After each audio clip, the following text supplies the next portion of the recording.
আপনি সাংবাদিকদের মারবেন? সাংবাদিকদের কিছু না আগে গলির মধ্যে ঢুকে মারবেন, এই কথা কেন বললেন? এটা ওই লোক বলছে, আমি বলিনি। আপনি জাম করছেন, আপনি বলেছেন আঙ্কেল আমি ঠিক আছে, আমি ওই লোকের আমাকে নিয়ে যান মিয়া। আজ কথা করেন না মিয়া, এখানে কোনো টিভি মিডিয়া হোক না, টিভি ছাড়া তো অন্য আছে আজিরা আজিরা মিয়া। আপনি কিছু আগে মারার কথা বললেন, কাদেরকে মারবেন আপনি? ওই যে লোকটা বলছে আমাকে মানে না করে আপনি, সাংবাদিকদের মারতে বলছেন? হ্যাঁ সাংবাদিকদের মারতে বলছেন? আমরা কারে মরবে হয় জানে।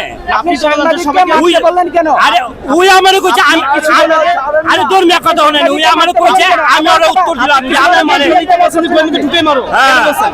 হ্যাঁ? বিয়ে ব্যবহার করছেন। না না আমি না আমার কথা কই না, ওই যে ওই আপনি তো আবারও বিয়ে ব্যবহার না না উনি কিছু আপনার আগে সাথে বলছেন না। গলির মধ্যে ঢুকে মারবে সাংবাদিকদের। ভিডিও করার কারণে সাংবাদিকদের গলির মধ্যে ঢুকে মারবে। আপনি পরিচয় জানতে পারি? আপনার পরিচয় একটু আমার কথা কই না, আমার কথা কই না। আমার নাম নাইম, আমি মোহাম্মদ নাইম। আপনি সাংবাদিকদের মারবেন? সাংবাদিকদের কিছু না আগে গলির মধ্যে ঢুকে মারবেন, এই কথা কেন বললেন? এটা ওই লোক বলছে, আমি বলিনি। আপনি জাম করছেন, আপনি বলেছেন আঙ্কেল রেকর্ড আছে আমি ঠিক আছে, আমি ওই লোকের আমাকে নিয়ে যান মিয়া। আজ কথা করেন না মিয়া।